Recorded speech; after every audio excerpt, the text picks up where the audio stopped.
ഇന്നിപ്പോൾ ലീഡേഴ്സ് മോർണിംഗിൽ പത്തനംതിട്ട CPIM-ൻ്റെ പത്തനംതിട്ട ജില്ലാ സെക്രട്ടറിയായ മുൻ MLA ആയ ശ്രീ രാജു എബ്രഹാമാണ് നമുക്കൊപ്പം ചേരുന്നത്. Shri Raju Abraham, good morning. Good morning Harsha. Good morning. Good morning. അതായത് ഇന്നിപ്പോൾ രാവിലെ എന്തായാലും CPIM-ൻ്റെ പത്തനംതിട്ട ജില്ലാ സെക്രട്ടറിയെ തന്നെ മോർണിംഗ് ലീഡേഴ്സിൽ എത്തിക്കണമെന്ന് ആലോചിച്ചതിന് ഒരു പ്രധാനപ്പെട്ട കാരണം എന്താണെന്ന് അറിയാമായിരിക്കുമല്ലോ. അവിടുത്തെ ഈ വന്യമൃഗ ശല്യവുമായി ബന്ധപ്പെട്ടൊക്കെ ഉണ്ടായ വലിയ തർക്കങ്ങളും പ്രശ്നങ്ങളും ഒക്കെ തന്നെയാണ് ആ ആലോചനയിലേക്ക് കാര്യങ്ങളെ കൊണ്ടെത്തിച്ചത്. പക്ഷെ നമ്മളിപ്പോൾ രാവിലെ ഈ ചർച്ചയ്ക്കൊക്കെ വരണമെങ്കിലും അല്ലെങ്കിൽ പുറത്തിറങ്ങി നടക്കണമെങ്കിൽ ഒരു റബ്ബർ ടാപ്പിങ്ങിന് പോകണമെങ്കിൽ ഒക്കെ വല്ലാതെ ഭയക്കേണ്ട ഒരു അവസ്ഥ എല്ലാ മലയോര മേഖലയിലുമുണ്ട്. രാവിലെ തന്നെ സങ്കടകരമായ ഒരു വാർത്ത നമുക്ക് മുന്നിലേക്ക് എത്തിയിരിക്കുന്നു. മലപ്പുറത്ത് ഒരാളെ പുലി കടിച്ചു കൊന്നിരിക്കുന്നു എന്നുള്ള വിവരമാണ്. രാവിലെ ടാപ്പിങ്ങിന് പോയ തൊഴിലാളിയെ പുലി കടിച്ചു കൊന്നിരിക്കുന്നു എന്നുള്ള വിവരമാണ് എത്തിയിരിക്കുന്നത്. അപ്പോൾ ഈ ജനീഷ് കുമാറിൻ്റെ രോഷപ്രകടനത്തെക്കുറിച്ച് രോഷത്തോടെ എന്തെങ്കിലും ചോദിക്കാമെന്ന് വിചാരിച്ചാൽ അത് നടക്കുന്ന സാഹചര്യം ഇല്ല, അല്ലേ? തീർച്ചയായിട്ടും. എൻ്റെ ഹർഷന് അറിയാവുന്ന പ്രദേശമാണല്ലോ ഈ മലയോര പ്രദേശം. അതെ. രാത്രി ശബ്ദം കേട്ട് വീട് തുറന്നാൽ മുമ്പിൽ കാട്ടാന നിൽക്കുകയാണ്, അല്ലെങ്കിൽ ഒരു മുരളിച്ച കേട്ടിട്ട് ടോർച്ച് അടിച്ച് നോക്കിയാൽ അവിടെ പുലി നിൽക്കുകയാണ്. ഇടയ്ക്കിടയ്ക്ക് കടുവ സന്ദർശനത്തിന് വരും. ഏതെങ്കിലും കൃഷി ഉണ്ടെന്നുണ്ടെങ്കിൽ മുഴുവൻ കുരങ്ങ് തൂത്തു പറിച്ചുകൊണ്ട് പോകും. ഒരു മൈൽ വന്നിറങ്ങിയാൽ എല്ലാ പച്ചക്കറിയും അത് വെട്ടിയെരിഞ്ഞ് തിന്നും. ജീവിക്കാൻ ഒരു രക്ഷയില്ല. നമ്മുടെ റോഡിലൂടെ നടന്നു പോകുന്ന കുട്ടികൾ അവർ ജീവൻ പണയം വെച്ചാണ് നടന്നു പോകുന്നത്. കാരണം പേപ്പട്ടി തെരുവും കുറുവും നടക്കുകയാണ്. ഇതൊരു ഗുരുതരമായ അവസ്ഥയാണ്. നമുക്ക് ജനങ്ങൾ പൊറുതി മുട്ടിക്കഴിഞ്ഞിരിക്കുന്നു. ജനങ്ങൾക്ക് എങ്ങനെ ജീവിക്കാൻ പറ്റും ഇതിനിടയ്ക്ക്? അതിനിടയിൽ സ്വാഭാവികമായിട്ടും ഒരു പ്രതിരോധം സംഘടിപ്പിക്കാൻ ജനങ്ങൾ തയ്യാറായാൽ എങ്ങനെ നമുക്ക് ജനങ്ങളെ കുറ്റപ്പെടുത്താൻ പറ്റും? അപ്പോൾ പ്രതിരോധം മാത്രമേ ഇനി മാർഗമുള്ളൂ. നമ്മൾ ആക്രമണത്തിനൊന്നും പോകുന്നില്ല. പക്ഷേ ആ പ്രതിരോധം തീർക്കുന്നതിൻ്റെ ഭാഗമായി നമുക്ക് ജീവിക്കണം. അതാണ് പ്രധാനപ്പെട്ട പ്രശ്നം. ജീവിക്കാൻ വേണ്ടിയുള്ള ഒരു പോരാട്ടമാണ് അത്. പത്തനംതിട്ട ജില്ലയിൽ മാത്രമല്ല, ഇപ്പോൾ മലപ്പുറത്തെ കാര്യം ഇപ്പോൾ ഹർഷം പറഞ്ഞു. ഇടുക്കിയിൽ ആനകൾ നടത്തുന്ന സംഹാരതാണ്ഡവം നമ്മൾ കണ്ടുകൊണ്ടിരിക്കുകയാണ്. ഇപ്പോൾ കൊല്ലം ജില്ല, ഇപ്പോൾ ആലപ്പുഴ ജില്ലയിൽ എത്തിയിരിക്കുന്നു. നിങ്ങൾ ആരെങ്കിലും വിശ്വസിക്കുമോ? ആലപ്പുഴ ജില്ല വന അതിർത്തിയുമായിട്ട് 100 കിലോമീറ്ററിലധികം ദൂരമുള്ള സ്ഥലമാണ്. ആലപ്പുഴ ജില്ലയിൽ വ്യാപകമായി കയറിയിരിക്കുകയാണ് കാട്ടുപന്നികൾ. ഒരു രക്ഷയില്ല. റോഡിലൂടെ സ്കൂട്ടർ ഓടിച്ചുകൊണ്ട് പോകാൻ പറ്റുമോ? പൊടുന്നനവെയാണ് ഇത് കുറുകെ ചാടുന്നത്. വളരെ വേഗമാണ്. എത്ര ആളുകളാണ് സ്കൂട്ടർ മറിഞ്ഞ് മരിച്ചിരിക്കുന്നത്? എത്ര പേര് ആശുപത്രിയിലുണ്ട്? ഈ ജില്ലയിൽ തന്നെ ഇപ്പോൾ ഏതാണ്ട് 2 ഡസൻ ആളുകൾ ആശുപത്രി കിടപ്പുണ്ട് ഈ വീണ് പരിക്കേറ്റ്. ഒരു രക്ഷയില്ല. കാറിൽ പോലും ഇത് വന്നിടിക്കുകയാണ്. കാറിലിടിച്ചാൽ കാറിൻ്റെ പരിക്കൊക്കെ എല്ലാം പന്നിക്കൊരു പരിക്ക് ഏക്കത്തില്ല. ഇത് പെരുകുകയാണ്. നമ്മുടെ ഇവിടുത്തെ പ്രധാനപ്പെട്ട പ്രശ്നം മറ്റ് രാജ്യങ്ങൾ ചെയ്യുന്നതുപോലെയുള്ള നിയമങ്ങൾ എണ്ണം കൂടുന്നതനുസരിച്ച് അതിനെ ഇല്ലാതാക്കണം. അതാണ് എല്ലാ രാജ്യങ്ങളും ചെയ്യുന്നത്. ഒരു പരിധിവരെ വനസംരക്ഷണം നമുക്ക് വേണം. മൃഗങ്ങളെ നമ്മൾ സ്നേഹിക്കുന്നവരാണ്, ഒരു തർക്കവും അക്കാര്യത്തിലില്ല. പക്ഷേ ഇവിടുത്തെ അമ്മക്കുള്ളത് കാടൻ നിയമങ്ങളാണ്. അതാണ് ഇവിടുത്തെ പ്രശ്നം. ആ കാടൻ നിയമത്തിൻ്റെ മറവിലാണ് നമ്മൾ ഇന്ന് ഇവിടെ നമ്മുടെ ഇന്ത്യ രാജ്യത്ത് ജീവിക്കുന്നത്. അതാണ് ആ നിയമം മാറ്റാൻ കേന്ദ്ര ഗവൺമെൻറ് സന്നദ്ധമാവണം. അതിലൊരു ഒരു പ്രശ്നം, ഇന്ത്യയുടെ ഇത് ഇത്ര വിശാലമായ ഒരു രാജ്യമാണ്. ഓരോ പ്രദേശത്തും ഓരോ പ്രത്യേകതയുണ്ട്. ഭൂമിശാസ്ത്രം വ്യത്യസ്തമാണ്. പലതരത്തിലുള്ള മൃഗങ്ങളാണ് പല മേഖലകളിലായി ഉള്ളത്. അവയുടെ ഡെൻസിറ്റി, പിന്നെ പോപ്പുലേഷൻ ഡെൻസിറ്റി, ഇതൊക്കെ കണക്കിലെടുത്ത് അതാത് പ്രദേശങ്ങൾക്ക് വ്യത്യസ്തമായ നിയമം തന്നെ പ്രാദേശികമായി സംസ്ഥാനങ്ങൾ നടപ്പാക്കുന്നതല്ലേ കൂടുതൽ ബുദ്ധിപരമായ ഒരു നീക്കം. ആ നിലയ്ക്കൊരു ആലോചനയിലേക്ക് ഇത്രയും ആവശ്യപ്പെട്ടിട്ടും ഈ കേന്ദ്രം പോവാത്തത് എന്തുകൊണ്ടാണ്? ഇത് 972 ഇന്ദിരാഗാന്ധിയുടെ കാലത്ത് ഉണ്ടാക്കിയിരിക്കുന്ന വനനിയമമാണ്. ആ വനനിയമം അനുസരിച്ച് ഒരു മൃഗത്തെ തൊടാൻ പോലും നമുക്ക് കഴിയത്തില്ല. തൊട്ടാൽ എത്ര ദിവസം അകത്ത് കിടക്കുന്നു, ജാമ്യം പോലും കിട്ടത്തില്ല. ഇതിന് ഏതെങ്കിലും വാഹനത്തിലാണ് പോകണമെങ്കിൽ ആ വാഹനം തന്നെ കണ്ടുകെട്ടിപ്പോകും. ഇങ്ങനെയുള്ളൊരു കാടൻ നിയമം ഒരുപക്ഷെ അന്നത്തെ സാഹചര്യത്തിൽ അന്ന് ഇതിനെ വെടിവെക്കുന്നത് ഉൾപ്പെടെയുള്ള വേട്ടക്കാർ ധാരാളം ഉണ്ടായിരിക്കാം, അതുകൊണ്ടാവാം. പക്ഷേ കാലാനുസൃതമായിട്ട് ഈ നിയമത്തിനകത്ത് മാറ്റം എന്തുകൊണ്ട് ഉണ്ടാക്കുന്നില്ല എന്നുള്ളതാണ് പ്രശ്നം. ഇപ്പം നിയമസഭയിൽ തന്നെ പേപ്പട്ടികളെ വെടിവെച്ച് കൊല്ലാൻ അല്ലെങ്കിൽ കൊല്ലാനുള്ള അധികാരം നൽകണം എന്ന ഒരു സബ്മിഷൻ ഞാനാണ് ആദ്യമായിട്ട് ഉന്നയിച്ചത്. ആ സബ്മിഷൻ ഉന്നയിച്ചതിനെ തുടർന്ന് ഞാൻ ഓർക്കുന്നു ഒരു 4-5 MLA-മാർ അന്ന് സബ്മിഷൻ ഉന്നയിച്ചതാണ്. ഏറ്റവും ഒടുവിൽ മുഖ്യമന്ത്രി ശ്രീ പിണറായി വിജയൻ തന്നെ മുൻകൈ എടുത്ത് കേന്ദ്രത്തിന് കത്തെഴുതുന്നു. എത്ര തവണ കത്തെഴുതി? 1 എഴുതി, 2 എഴുതി, 3 എഴുതി. എത്ര പുച്ഛത്തോടെയാണ് കേന്ദ്ര ഗവൺമെൻറ് അക്കാര്യത്തിൽ സമീപിച്ചത്. അന്ന് കേന്ദ്രമന്ത്രിയായിരുന്ന മനേകാ ഗാന്ധി പറഞ്ഞത് പിന്നെ മുഖ്യമന്ത്രിയുടെ പേരിൽ കേസെടുക്കുമെന്നാണ് പറഞ്ഞത്. അപ്പോൾ എത്രമാത്രം ധിക്കാരമാണ് അക്കാര്യത്തിൽ കാണിച്ചിരിക്കുന്നത് നമ്മൾ ആലോചിക്കണം. ഒരു ജനങ്ങൾ ഇവിടെ എത്ര ആളുകളാണ് പേപ്പട്ടി വിഷം പോലെ ഇവിടെ മരിക്കുന്നത്. അപ്പോൾ ആ മരണം ഇവിടെ ഒരു പ്രശ്നമേ അല്ല. എത്ര കുട്ടികളെ കടിച്ചാലും, എത്ര ആളുകളെ കടിച്ചാലും, എത്ര ആളുകൾ ആശുപത്രി കടന്നാലും ഇതൊന്നും കേന്ദ്ര സർക്കാരിന് ഒരു പ്രശ്നമേ അല്ല. ഈ സമീപനത്തിനകത്ത് മാറ്റം ഉണ്ടാക്കാൻ കേന്ദ്ര ഗവൺമെൻറ് സന്നദ്ധമായേ മതിയാവുകയുള്ളൂ. ഇത് കേരളം മാത്രം നേരിടുന്ന പ്രശ്നമല്ലല്ലോ.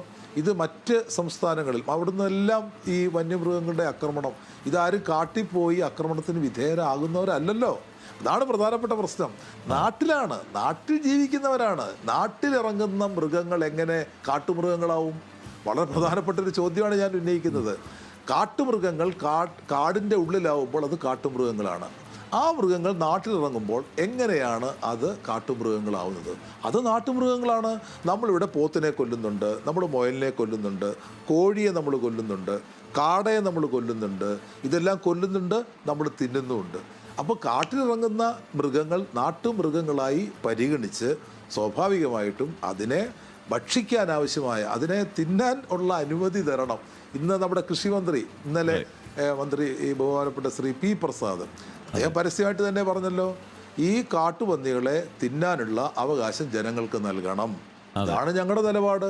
ഞങ്ങൾ പത്തനംതിട്ട ജില്ലാ കമ്മിറ്റി നേരത്തെ തന്നെ പ്രഖ്യാപിച്ചിട്ടുണ്ട്, ഞങ്ങൾ ഇങ്ങനെ നാട്ടിലിറങ്ങുന്ന വന്യമൃഗങ്ങൾ ജനങ്ങളുടെ ജീവൻ രക്ഷിക്കാൻ വേണ്ടി ഞങ്ങളതിനെ കൊല്ലും. ജനങ്ങളതിന് തയ്യാറാവും. ഒരു സംശയം അക്കാര്യത്തിൽ വേണം. തീർച്ചയായും. അത് മാത്രമല്ല, ഇതിനെ ഈ വന നിയമങ്ങൾ അതിനനുസരിച്ച് പരിഷ്കരിക്കുക എന്നത് തന്നെയാണല്ലോ ഏറ്റവും പ്രധാനമായി വേണ്ടത്. പക്ഷേ സംസ്ഥാനത്തിന് കീഴിൽ തന്നെയുള്ള വനം വകുപ്പ് ഈ കാര്യങ്ങളിൽ സ്വാഭാവികമായും അവർ ആ നിയമത്തിൻ്റെ അടിസ്ഥാനത്തിൽ മാത്രമാണ് പൂർണ്ണമായും അവർ നീങ്ങുക. ആ പഠിച്ച നിയമത്തിൻ്റെ അടിസ്ഥാനത്തിൽ അതിൻ്റെ എല്ലാ മോശം വശങ്ങളും നടപ്പാക്കുന്നതിന് അത്യുത്സാഹം കാണിക്കുന്നു എന്നുള്ള പ്രശ്നം കൂടിയില്ലേ? അതിനെ എങ്ങനെ കൈകാര്യം ചെയ്യും? ഈ ഒരേ സർക്കാരിന് കീഴിലുള്ള വകുപ്പ് തന്നെയാണ് ഈ വനം വകുപ്പ് എന്ന് പറയുന്നത്. പലപ്പോഴും വനം വകുപ്പിന് ഈ പഴി കേൾക്കേണ്ടി വരുന്നുമുണ്ട് നിരന്തരം. പക്ഷേ അവർ ആ നിയമത്തിന് കീഴിൽ അങ്ങനെ തന്നെ പ്രവർത്തിക്കാൻ തയ്യാറാകുന്നു. പക്ഷേ നമ്മുടെ സംസ്ഥാനത്തിൻ്റെ ഒരു സാഹചര്യമൊക്കെ കണക്കിലെടുത്ത് അതിനെ ഏതെങ്കിലും തരത്തിൽ നിയന്ത്രിക്കാൻ സംസ്ഥാന സർക്കാരിന് കഴിയില്ലേ? ഇല്ല, ഇവിടെ ഹർഷൻ ചോദിച്ച ഒരു വളരെ പ്രധാനപ്പെട്ട ചോദ്യമാണ്.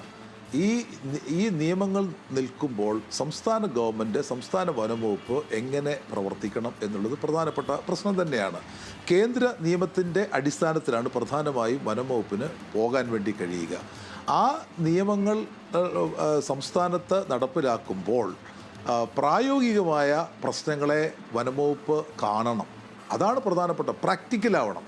പ്രാക്ടിക്കലായില്ലെന്നുണ്ടെങ്കിൽ സ്വാഭാവികമായിട്ടും റെയ്ഡ് ഉണ്ടാവും. ഇപ്പോൾ ഇന്നലെ ജനീഷ് കുമാർ അവിടെ ഉന്നയിച്ച വിഷയത്തിൽ എന്താണ് പ്രശ്നം?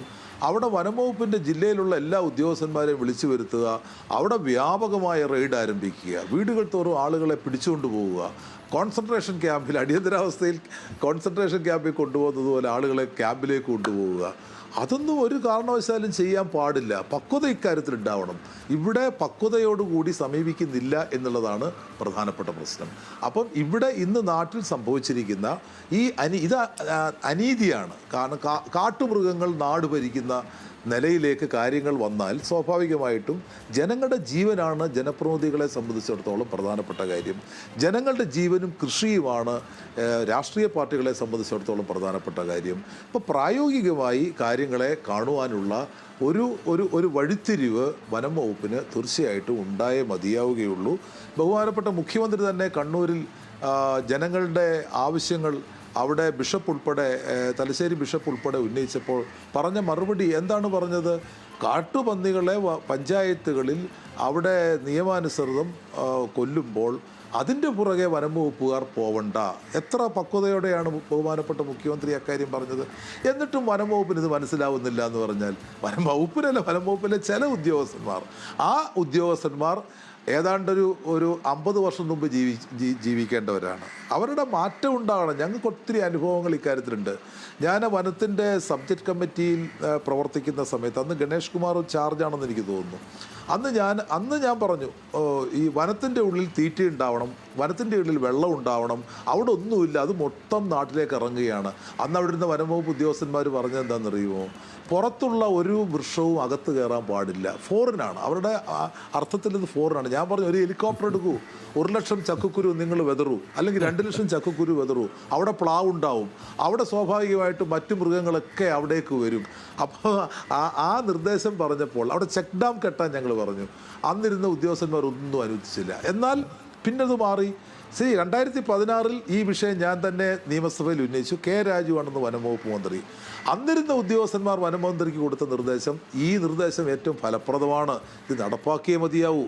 കെ രാജു വനമന്ത്രി നിയമസഭയിൽ അത് പ്രഖ്യാപിച്ചു. വനത്തിൻ്റെ ഉള്ളിൽ ഞങ്ങൾ ആവശ്യമുള്ള വെള്ളവും ആവശ്യമുള്ള ആഹാരവും എല്ലാം, ഫലവൃക്ഷങ്ങൾ എല്ലാം ഞങ്ങൾ നട്ടുപിടിപ്പിക്കാൻ ഞങ്ങളിത് ആ പണം മാറ്റിവെക്കുന്നു. എത്ര അഭിമാനകരമായ ഒരു സമീപനമാണ് അന്ന് മന്ത്രി സ്വീകരിച്ചത്. അപ്പം ഉദ്യോഗസ്ഥന്മാർ അവരുടെ ഇഷ്ടത്തിനനുസരിച്ച് ഗവൺമെൻറ്റിനെ നൽകുന്ന ഉപദേശങ്ങളാണ് പലപ്പോഴും കാര്യങ്ങളെ മാറ്റിമറിക്കുന്നത്. ഇനി ഒരു കാരണവശാലും താമസിക്കാൻ കഴിയില്ല. വനത്തിൻ്റെ ഉള്ളിൽ മൃഗങ്ങൾ നിൽക്കണമെങ്കിൽ അതിന് ഭക്ഷണം വനത്തിൻ്റെ ഉള്ളിൽ തന്നെ ഉണ്ടാവണം. അതിനാവശ്യമായിട്ടുള്ള പ്രായോഗികമായ ചിന്ത നമ്മുടെ ഉദ്യോഗസ്ഥന്മാർക്ക് എന്ന് ഇതുണ്ടാകും എന്നാണ് നമ്മൾ സംശയിക്കുന്നത്. ഉണ്ടായേ മതിയാവൂ. അല്ലാതെ ഇന്നത്തെ ഒരു കാലഘട്ടത്തിൽ നമുക്ക് കാടൻ നിയമങ്ങളുമായിട്ട് മുന്നോട്ട് പോകാൻ കഴിയില്ല. 972 നിയമം 972 നടപ്പാക്കാനുള്ളതാണ്. ഇതിപ്പോൾ 2025 എത്രയോ വർഷം കഴിഞ്ഞിരിക്കുന്നു.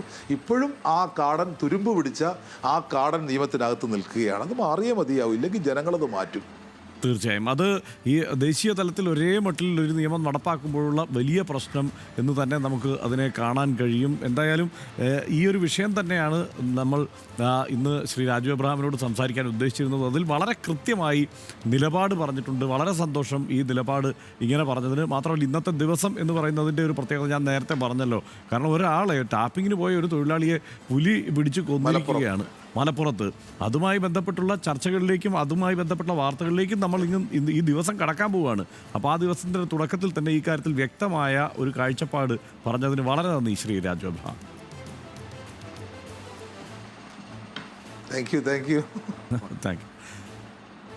ഇതാണ് കുഴപ്പം. ഒരു നിലവിൽ നിലനിൽക്കുന്ന നിയമം, അതായത് പേപ്പട്ടിയെ വെടിവെച്ച് കൊല്ലണമെന്ന് ആലോചിച്ചാൽ അത് നടക്കില്ല ഇവിടെ.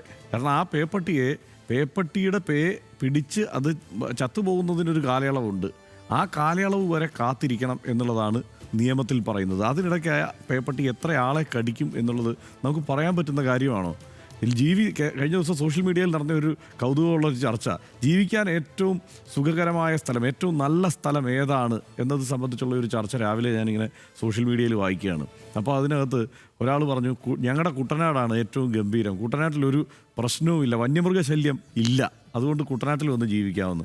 അന്ന് ഞാനിവിടെ ഓഫീസിലെത്തുമ്പോൾ കാണുന്നത് കുട്ടനാട്ടിൽ കാട്ടുപന്നി ഇറങ്ങി എന്നുള്ള വാർത്തയാണ് അന്ന് സ്ക്രോൾ പോകുന്നത്. അപ്പോൾ അതാണ് അവസ്ഥ കേരളത്തിലെ. അത്രയധികം ഈ വന്യമൃഗങ്ങൾ ഇറങ്ങി ഇങ്ങനെ പെരുകി മനുഷ്യനെ ഇങ്ങനെ ഉപദ്രവിക്കുമ്പോൾ അതിനെ നിയന്ത്രിക്കാൻ വേണ്ട ഇടപെടൽ ഉണ്ടാവേണ്ടതുണ്ട്. ആ കാര്യത്തിൽ കേന്ദ്ര നിയമം തീർച്ചയായും മാറ്റേണ്ടതുണ്ട്, പരിഷ്കരിക്കേണ്ടതുണ്ട്. അതല്ലെങ്കിൽ സംസ്ഥാനത്തെ വനം വകുപ്പിൻ്റെ ഇടപെടലിനെ ഏതെങ്കിലും തരത്തിൽ നിയന്ത്രിക്കാൻ സംസ്ഥാന സർക്കാർ തയ്യാറാകേണ്ടതുണ്ട്.